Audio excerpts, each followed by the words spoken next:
मैं कोशिश करांगा कि मैं पंजाबी च बोलां क्योंकि बोलो पंजाबी है ना। पंजाबी ਦੇ ਵਿੱਚ ਇਹ ਹੈ ਕਿ ਜਿੱਦਾਂ ਤੁਸੀਂ ਪਹਿਲਾਂ ਆਰਮੀ ਦੇ ਵਿੱਚ ਰਹੇ, ਉਹ ਇੱਕ ਸੰਸਾਰਿਕ ਜ਼ਿੰਦਗੀ ਸੀ ਜਾਂ ਉਸ ਦੇ ਵਿੱਚ ਵੀ ਕਿਤੇ ਅਧਿਆਤਮਿਕ ਸੀ? राष्ट्र के प्रति मेरी ये धारणा थी कि इसी भूमि से उत्पन्न सभी चीजें हम खाते हैं, इनकी सुरक्षा हर एक नागरिक के लिए जरूरी है। इसलिए मैं वो पेशा चुना। मुझे उसमें ईमानदारी नजर आई, उसमें छल कपट नजर नहीं आई, इसलिए मैं वो एक पेशा चुना। क्योंकि कबीर जी ने तो इत्थे तक भी कह दिता सी कि अरबत नरबत धुंधूकारा, क्योंकि संसार तो पहले सारी धुंध ही सी। तो कहा जा सकता है कि कबीर जी जो ने या उन्हां दे नाल चलते जितने भी संत सीगे, क्योंकि सारियां दी जिहड़ी विचारधारा वो सेम सी, तो क्या कहा जा सकता है कि वो बहुत बड़े साइंटिस्ट या उस तो भी ऊपर वाले सीगे? ऐसी शख्सियत थे, वो माँ के पेट में आए नहीं, संतो अभिगत से चल आया ना, हम रहले गर्भवास में बालक हुए दिखला। जैसे आपने कहा कि कबीर जी ने जन्म नहीं लिया, और जब वो जाने लगे तो उनका पार्थिव शरीर भी नहीं दिखा, यही सिद्ध कर रहे हैं आप, है ना? जी। मगर एक चीज अगर देखी जाए तो माँ के पेट से बिना निकले हुए शरीर कैसे बने? वो दिव्य शरीर के द्वारा ही संसार में पूरे, मतलब आप कहना चाहते हैं कि जो कबीर जी थे वो इस 5 तत्व के शरीर में आए ही नहीं आए, बिल्कुल। अगर वो आए नहीं तो वो दिखे कैसे लोग? आप देखिए, मुझसे कोई पूछे आपने कभी भूत देखा क्या? कई बार। प्रेत देखे क्या? कई बार। आप देखें, जब मर जाता है तो सिख धर्म में भी उसके लिए कोई पाठ साहब रखते हैं कि नहीं रख रहे हैं? हिंदू धर्म में भी कोई मर गया, जब कोई मर जाता है तो सिख धर्म में उसके लिए पाठ नहीं रखा जाता। एक मिनट, मेरा आपसे सवाल है, स्वर्ग नर्क नहीं मान रहे क्या आप? बिल्कुल, स्वर्ग नर्क तो यहीं पे है, सब है। और स्वर्ग कहीं नहीं है? जब मैं जाऊंगा, हाँ, अगर ग्रंथ साहब में दिखा दें कि स्वर्ग नर्क की दिखाइए, हाँ? दिखा दें तो अच्छी बात रहेगी, हम भी हो आएंगे। सबसे जटिल है प्रेत योनि, क्योंकि चींटी तो अपना खा पी कर सो गई कहीं, पर प्रेत योनि में शरीर नहीं है, इसलिए वो भटकते। इसको अधोगति भी कहते हैं, इसको नकारा नहीं जा सकता। नहीं, नकारा तो नहीं जा सकता, क्योंकि अगर महापुरुषों ने अगर कहा है तो हम उसको नकारेंगे नहीं। लेकिन भाई कबीर साहब ने 6 चीजें आपने कही, 6 कर्म जो आपने कहे, तो उस हिसाब से तो लगभग हर इंसान ही प्रेत है। अब जैसे कबीर जी का कहना है, मैं थोड़ा सा समय लूंगा आपका, ज्यादा नहीं लूंगा, 2 4 5 मिनट, 2 मिनट या 4 मिनट। जी। जैसे कबीर जी का कहना है कि कहो कबीर मन मानया तो हर जाने। वो हर की डेफिनेशन, वो किस हर की बात कर रहे हैं?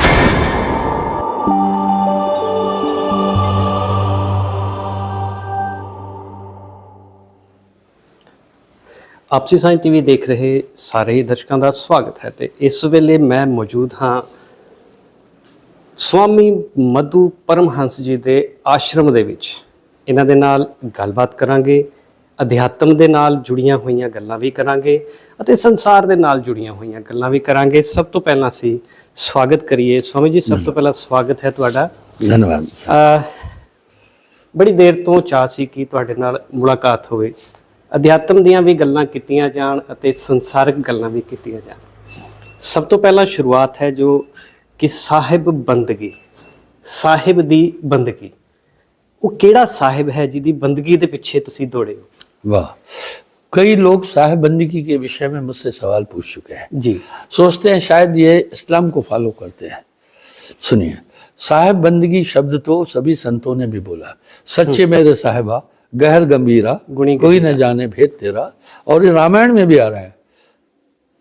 जो सेवक साहिब सकोची, निज हित चाहे तास मत पूछी। गुरु प्रसन्न साहिब अनुकूला, मिटी मलिन मन कल्पसूला। कुछ लोग कंफ्यूज होते हैं। वजह यह है, जब यहाँ भारत में तुर्क आए तो संस्कृत भाषा का वो नहीं बोल पाए। उस समय संस्कृत भाषा चलती थी, बिल्कुल। इसलिए उन्होंने फिर क्या किया, इस भाषा में उर्दू मिल गई और संस्कृत के कुछ शब्द, उसको कहते हैं हिंदी, यानी उर्दू की टांगे ही हिंदी हो गई। इस तरह से साहिब शब्द उस सर्वोच्च सत्ता को संबोधित करता है जो पूरे ब्रह्मांड का अनंत रचयिता है। मतलब कि साहिब जो आदि सच, जो आदि सच है भी सच, नानक बहुत सी साहिब मेरा एको है भाई। इसलिए आप नानक देव जी को भी आप देखें तो साहिब का जिक्र उन्होंने कई जगह किया है, और ये रामायण रामचरितमानस में भी है और बाकी संतों ने भी किया है। साहेब तेरी साहेबी सब घट रही समाज। जैसे बात चल रही है कि जैसे आपने पहले संसार में ही विचर रहे थे, यही संसार है। मैं कोशिश करांगा कि मैं पंजाबी ਚ ਬੋਲਾਂ ਕਿਉਂਕਿ ਹਾਂ ਬੋਲ ਪੰਜਾਬੀ ਹੈ ਨਾ। ਪੰਜਾਬੀ ਦੇ ਵਿੱਚ ਇਹ ਹੈ ਕਿ ਜਿੱਦਾਂ ਤੁਸੀਂ ਪਹਿਲਾਂ ਆਰਮੀ ਦੇ ਵਿੱਚ ਰਹੇ, ਉਹ ਇੱਕ ਸੰਸਾਰਿਕ ਜ਼ਿੰਦਗੀ ਸੀ ਜਾਂ ਉਸ ਦੇ ਵਿੱਚ ਵੀ ਕਿਤੇ ਅਧਿਆਤਮਿਕ ਸੀ before you come in this stream? दरअसल जीवन यापन के लिए संतत्व की धारा कहती है कि आप दूसरे पर डिपेंड नहीं रहे, अपने जीवन के यापन के लिए अपना जरिया निकालें। उदाहरण के लिए गुरु नानक देव जी ने भी परिश्रम किया। अगर आप देखें, तुकाराम, संत तुकाराम जी शिवाजी जैसी शख्सियत के गुरु थे, लेकिन लकड़ी काट करके अपना जीवन गुजारे। इस प्रकार से राष्ट्र के प्रति मेरी ये धारणा थी कि इसी भूमि से उत्पन्न सभी चीजें हम खाते हैं, इनकी सुरक्षा हर एक नागरिक के लिए जरूरी है। इसलिए मैं वो पेशा चुना। मुझे उसमें ईमानदारी नजर आई, उसमें छल कपट नजर नहीं आई, इसलिए मैं वो एक पेशा चुना। मतलब कि अगर ਸੰਸਾਰ ਦੇ ਵਿੱਚ ਵਿਚਰਦੇ ਹੋਏ ਅੰਜਨ ਮਾਹੇ ਨਿਰੰਜਨ ਰਹੀਏ ਵਾਲੀ ਸਥਿਤੀ ਅਗਰ ਤੁਹਾਡੇ ਕੋਲ ਹੋਵੇ ਤੇ ਤਾਂ ਵੀ ਤੁਸੀਂ ਉਸ ਪਰਮਾਤਮਾ ਨੂੰ ਪਾ ਸਕਦੇ ਹੋ। बिल्कुल। संतत्व की धारा ने दो धाराएं बोली है। आप विरक्त होकर भी ईश्वर को प्राप्त कर सकते हैं, ग्रस्त होकर भी। विरक्त के भी धर्म बताए हैं वो कैसा रहे, ग्रस्त के लिए भी विचारधारा बताई है। इसलिए काफी ऐसे महापुरुष हुए हैं जो ग्रस्त जीवन में जाकर उस परम सत्ता को प्राप्त किया। तो जिस तरीके ਦੇ ਨਾਲ ਤੁਸੀਂ ਇਹ ਜੋ ਸੰਤਾਂ ਨੂੰ ਮਤਲਬ ਕਿ ਫੋਲੋ ਕਰਨਾ, ਆਮ ਪਬਲਿਕ ਨੂੰ ਵੀ ਤੁਸੀਂ ਇਹੀ ਕਹਿੰਦੇ ਹੋ, ਜਿਹੜੀ ਤੁਹਾਡੀ ਫਾਲੋਅਰਸ ਨੇ ਉਹਨਾਂ ਨੂੰ ਵੀ ਤੁਸੀਂ ਇਹੀ ਕਹਿੰਦੇ ਹੋ ਕਿ ਸੰਤਾਂ ਨੂੰ ਫਾਲੋ ਕਰੋ। बट संत का मार्ग धर्म की पौड़ी को वडभागी पाए, क्या सारे पा लेंदे ने या कोई ही? बहुत अच्छा सवाल है आपका। आप नानक देव जी के शब्दों को लेकर के बोल रहे हैं, बिल्कुल ठीक है। सुनिए, आखिर संत क्या है? अगर आप धर्मशास्त्र इतिहास उठाकर देखेंगे तो संत जो है पहले शब्द नहीं मिलते हैं। बिल्कुल। जोगी मिलता है, जोगी है, तपस्वी मिलता है, ऋषि मिलता है, मुनि मिलता है, साधक मिलता है। संतत्व की धारा का प्रारंभ ही कबीर साहब के द्वारा हुआ है। अभी संतों में और बाकी दुनिया के मत मतांतरों में अंतर क्या है? संतों ने उस परम धाम सचखंड की बात की है, सतलोक की बात की है। इसलिए नानक देव जी ने अपनी वाणी में कई जगह वहां का जिक्र किया है। जन्म अंग की साखियों में है, अव्वल संत कबीर हैं, दूजे रामानंद, तासे भक्ति प्रकट हुई, सात दीप खंड, नौ खंड। इस तरह से जैसे न्यूटन ने सिर्फ इस यूनिवर्स के लिए बात बोली थी, लेकिन वर्तमान के वैज्ञानिक कह रहे हैं कि आकाश गंगा में कई सृष्टियां हैं। इसलिए पहले उस परम सत्ता का, इस यानी वेदांत के ऊपर, वेद मत के ऊपर की बात कहने वाला प्रथम संत सदगुरु कबीर साहब भी रहे। क्योंकि कबीर जी ने तो इत्थे तक भी कह दिता सी कि अरबत नरबत धुंधूकारा, क्योंकि संसार तो पहले सारी धुंध ही सी। तो कहा जा सकता है कि कबीर जी जो ने या उन्हां दे नाल चलते जितने भी संत सीगे, क्योंकि सारियां दी जिहड़ी विचारधारा वो सेम सी, तो क्या कहा जा सकता है कि वो बहुत बड़े साइंटिस्ट या उस तो भी ऊपर वाले सीगे? सही बात ये थी, यानी जी वो किसी माँ के पेट में आए नहीं। यदि जितने भी दुनिया की विभूतियां हैं उनका आप रिसर्च करेंगे, माँ के पेट में आए हैं। अब आप सवाल उठेंगे कैसे माँ के पेट में नहीं आए? नीमा नेहरू उनके माँ बाप थे? नहीं, दुनिया से जाने के टाइम भी बता के गए कि मैं माँ जन्म नहीं लिया हूँ, सिद्ध किया। और जब वो शरीर छोड़ रहे थे मगहर में, वीर सिंह बघेल पहुंचा, उनका शिष्य था, बिजली खान पठान भी आया। उन्होंने कहा हम इनका संस्कार इस्लाम के अनुसार करेंगे, और वीर सिंह बघेल ने कहा नहीं भाई, इस्लाम में मांस वर्जित नहीं है, इनका संस्कार इस्लाम में करोगे तो इनकी शिक्षा दब जाएगी, हिंदू धर्म में करने दो। दोनों तरफ से जब बात नहीं बनी तो युद्ध के लिए प्रस्तुत हुए। इतने में जब आकाशवाणी उठाओ पर्दा नहीं है मुर्दा, जब चद्दर उठाई तो फूल ही मिले। ऐसी शख्सियत थे, वो माँ के पेट में आए नहीं। संतो अभिगत से चल आया, ना हम रहले गर्भवास में बालक हुए दिखलाया। इसलिए वो एक ऐसी सत्ता आई, क्योंकि सभी जीव भटक रहे थे काल पुरुष के दायरे में, इसलिए एक सत्ता आई जिसने दुनिया को आकर उस देश का संदेश दिया, और इसलिए वो प्रथम संत सदगुरु कबीर साहब कहलाए। संतत्व की धारा उन्हीं से चली। मगर परमानंद जी, एक चीज़ तो देखनी पड़ेगी कि जैसे आपने कहा कि कबीर जी ने जन्म नहीं लिया, और जब वो जाने लगे तो उनका पार्थिव शरीर भी नहीं दिखा। जी। यही सिद्ध कर रहे हैं आप, है ना? जी जी। मगर एक चीज अगर देखी जाए तो माँ के पेट से बिना निकले हुए शरीर कैसे बनेगा? वाह, यही तो बड़ा अद्भुत था। आपको एक उल्लेख देता हूँ, दादू दयाल जी भी उनके फॉलोअर थे, ठीक है ना। अभी आपको मैं उदाहरण देता हूँ, कोई आदमी शिव जी को मान रहा है, अभी उनके पास शरीर तो नहीं है, लेकिन क्यों मान रहा है? क्योंकि एक सत्ता है ना। कुछ लोग विष्णु की उपासना कर रहे हैं, विष्णु तो बहुत, उनका सृजन तो पहले हुआ, एक सत्ता है ना। इस तरह कबीर साहब अपने हजारों शब्दों में कह दिए हैं, आई एम नॉट बॉडी। तो आपको भी एक शरीर प्राप्त होता है नींद में, उसके द्वारा आप देखते हैं सब काम करते हैं। 6 शरीर इस बॉडी के अंदर है, वो दिव्य शरीर के द्वारा ही संसार में पूरे मतलब आप कहना चाहते हैं कि जो कबीर जी थे वो इस 5 तत्व के शरीर में आए ही नहीं आए, बिल्कुल।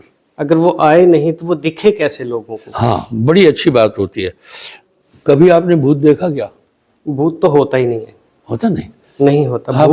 भूत जो, जहां तक मैं समझा हूँ, भूत का मतलब हो गया वो समा जो बीत चुका है।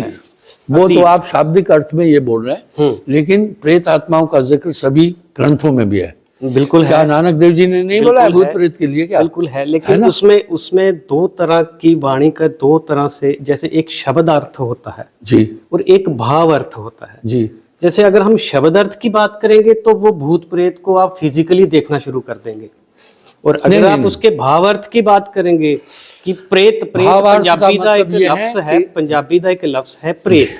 प्रेत का मतलब हो गया प्रेत, यानी कि उल्टा पै जाना, डिग पैना, अपने गुरु तो उल्टी चाल चलन वाला ही प्रेत है। ना ना ना, ऐसा कुछ नहीं है। दरअसल भूत प्रेत होए सब न्यारा, संतों ने भी कहा है। बिल्कुल, वो एक चीज होती है। आप देखिए, मुझसे कोई पूछे आपने कभी भूत देखा क्या? कई बार। प्रेत देखे क्या? कई बार। आप देखें, जब मर जाता है तो सिख धर्म में भी उसके लिए कोई पाठ साहब रखते हैं कि नहीं रख रहे हैं? हिंदू धर्म में भी कोई मर गया, जब कोई मर जाता है तो सिख धर्म में उसके लिए पाठ नहीं रखा जाता। हाँ। जो उसके शोक सभा में आए होते हैं उनके जीवन के सुधार के लिए उनको वाणी, जो महापुरुषों की, संतों की, जिसमें कबीर जी भी हैं, रविदास, 35 जो महापुरुष हैं, हाँ। उनकी वाणी समझा के उनको जीवन जाच सिखाई जाती है, ना कि उसको कहा जाता है कि वो उसके लिए पाठ रखा जाए। नहीं, ऐसा नहीं है।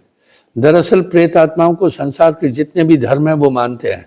प्रेत आत्मा को सिख धर्म में भी मान्यता है, और यही ईसाई भी मान रहे हैं, यही बुद्धिस्ट भी मान रहे हैं। जो और 6 कर्म करने वाला प्रेत योनि को प्राप्त होता है, ये धर्मशास्त्रों में भी है।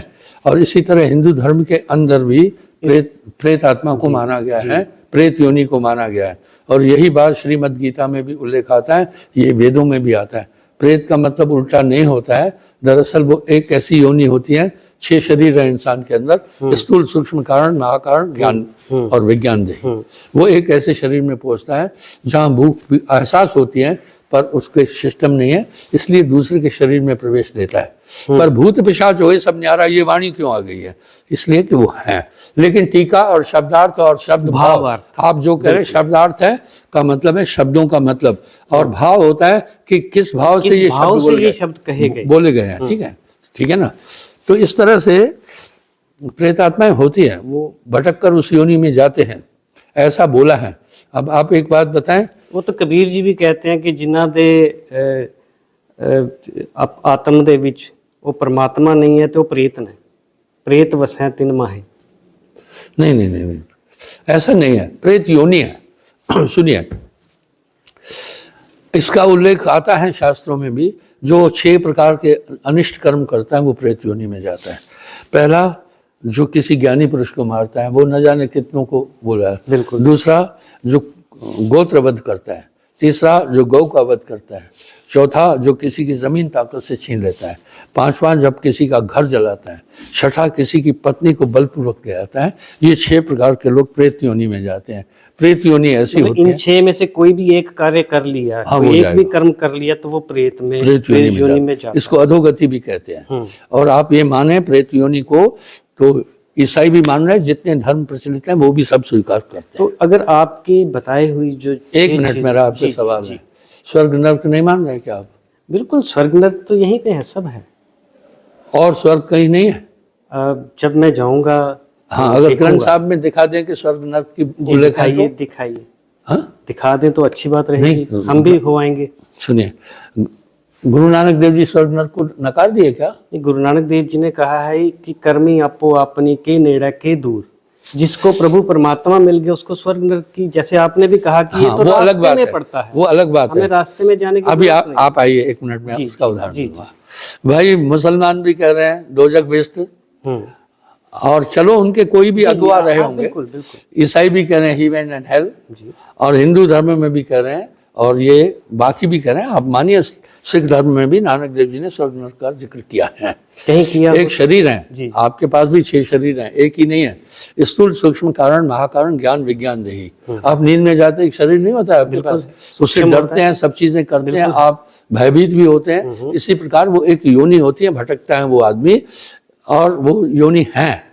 ऐसा नहीं है कि आप शब्द योनियां तो हैं, ये तो गुरु ग्रंथ साहब में बहुत जगह पे लिखा हुआ है कि आपके कर्मों के हिसाब से आपका जीवन चलता है। बिल्कुल। तो प्रेत योनि में जब गया तो वहां क्या होता है, वहां अंतःकरण ये होता है, लेकिन शरीर नहीं होता है। उसको भूख का एहसास होता है, तब वो दूसरे के शरीर को ढूंढता है। उसको बाकी नींद भी आती है, पर बॉडी नहीं है, दूसरे शरीर के अंदर प्रवेश लेकर के तब वो सोना चाहता है। सबसे जटिल है प्रेत योनि, क्योंकि चींटी तो अपना खा पी कर सो गई कहीं, पर प्रेत योनि में शरीर नहीं है, इसलिए वो भटकते। इसको अधोगति भी कहते हैं, इसको नकारा नहीं जा सकता। नहीं, नकारा तो नहीं जा सकता, क्योंकि अगर महापुरुषों ने अगर कहा है तो हम उसको नकारेंगे नहीं। लेकिन अरे भाई कबीर साहब ने 6 चीजें आपने कही, 6 कर्म जो आपने कहे, तो उस हिसाब से तो लगभग हर इंसान ही प्रेत है।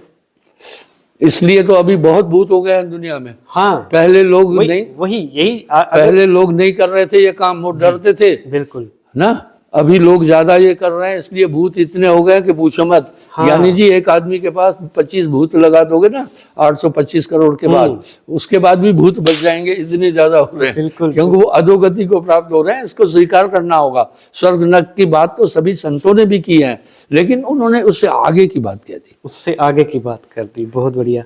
अब जैसे कबीर जी का कहना है, मैं थोड़ा सा समय लूंगा आपका, ज्यादा नहीं लूंगा, 2 4 5 मिनट, 2 मिनट या 4 मिनट। जी जी। जैसे कबीर जी का कहना है कि कहो कबीर मन मानया, मन मानया तो हर जाने। वो हर की डेफिनेशन, वो किस हर की बात कर रहे हैं? जी, रहा सवाल, मैं आपको पहले बताता। जी जी। हरि, हरि विष्णु को कहते हैं, ठीक है, और परमात्मा निरंजन को कहते हैं। संतों ने उसको परम पुरुष कहा है, हर मान्या। आपके शरीर में ब्रह्मा भी है, विष्णु भी है, शिव भी है ना, और मन भी है। मन ही आहे काल कराला। जब आपका मन इस समय संसार के अंदर है, अगर ये मन वहां से हट करके अध्यात्म में लग जाता है, आपने अपने अंदर उन सब चीजों को, मन को कंट्रोल कर लिया, तो आप प्रभु को जानेंगे। आप और प्रभु के बीच में अगर कोई प्राचीर दीवार है, वो मन है। इसलिए मन को कंट्रोल कर दिया तो पूरी दुनिया का मन मानया तो हरि जाने, हर जाने। ऐसा है। मन के 4 रूप हैं, मन बुद्धि चित्त अहंकार। पूरा जगत ही मन से है। अभी मन विषय में रम रहा है, मन विषय में रम रहा, विसरो नाम गोविंद, कह नानक हरि भजमना अंत प्रति हम फंद। तो इस तरह कुछ लोगों ने अपनी सुविधा से परमात्मा का नामकरण भी किया है, ठीक है। कोई अलग अलग तरीके से भी कर रहा है, पर संतों ने उसे परम पुरुष कहा, सत्पुरुष कहा है। सत्य सोई जो विंशे नहीं, जो विंशे नहीं।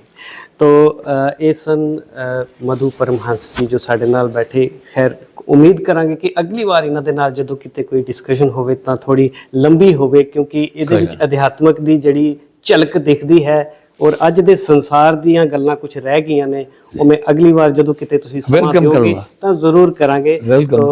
ਇਸ ਤਰ੍ਹਾਂ ਦੀਆਂ ਹਸਤੀਆਂ ਜਿਹੜੀਆਂ ਅਸੀਂ ਤੁਹਾਡੇ ਰੂਬਰੂ ਜ਼ਰੂਰ ਕਰਵਾਵਾਂਗੇ, ਔਰ ਉਮੀਦ ਕਰਦੇ ਹਾਂ ਕਿ ਇਹਨਾਂ ਦੇ ਜਿਹੜੇ ਫਾਲੋਅਰਸ ਨੇ ਇਹਨਾਂ ਦੀਆਂ ਗੱਲਾਂ ਦੇ ਉੱਤੇ ਚੱਲ ਕੇ ਆਪਣੇ ਜੀਵਨ ਨੂੰ ਜ਼ਰੂਰ ਸਫਲਾ ਕਰ ਸਕਣ। ਦੇਖਦੇ ਰਹੋ ਆਪਸੀ ਸਾਂਝ ਟੀਵੀ। ਇਸ ਤਰ੍ਹਾਂ ਦੀਆਂ ਹੋਰ ਵੀ ਸ਼ਖਸੀਅਤਾਂ ਤੁਹਾਡੇ ਤੱਕ ਲੈ ਕੇ ਆਉਂਦੇ ਰਹਾਂਗੇ। ਤਦ ਤੱਕ ਦੇ ਲਈ ਦਿਓ ਜੀ ਇਜਾਜ਼ਤ। ਧੰਨਵਾਦ ਜੀ, ਧੰਨਵਾਦ।